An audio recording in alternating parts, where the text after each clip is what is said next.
وحبيب ربنا وطبيبنا وطبيب داعيا إلى الله بإذنه وسراجا منيرا. أما بعد فأعوذ بالله من الشيطان الرجيم. بسم الله الرحمن الرحيم. إنا أنزلناه في ليلة مباركة إنا كنا منذرين. صدق الله العظيم. وقال سيدنا رسول الله صلى الله عليه وسلم: إذا كانت ليلة النصف من شعبان فقوموا ليلها وصوموا يومها، فإن الله تعالى ينزل فيها لغروب الشمس إلى السماء الدنيا، أو كما قال عليه الصلاة والسلام. وقال تعالى في شان حبيبه ومحبوبه ومعشوقه مخبرا وآمرا: إن الله وملائكته يصلون على النبي يا أيها الذين آمنوا صلوا عليه وسلموا تسليما. اللهم صل على محمد وعلى آل محمد كما صليت على إبراهيم وعلى آل إبراهيم إنك حميد مجيد.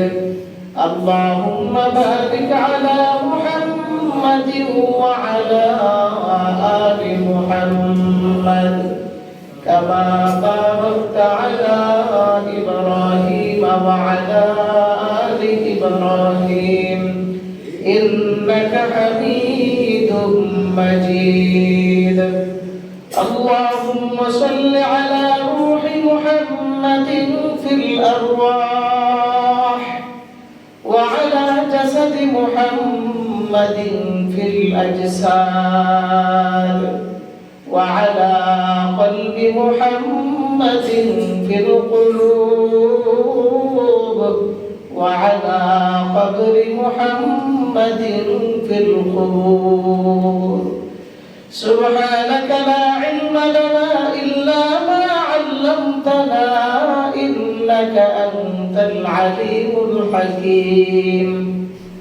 رب اشرح لي صدري ويسر لي أمري واحلل عقدة من لساني يفقه قولي. لا إله إلا الله، لا إله إلا الله، لا إله إلا الله، لا إله إلا الله، لا إله إلا الله، لا إله إلا الله، لا إله إلا الله، لا إله إلا الله، لا إله إلا الله، لا إله إلا الله، لا إله إلا الله، لا إله إلا الله. আসমান জমিন গায়রুল্লাহ, চন্দ্র সূর্য গায়রুল্লাহ,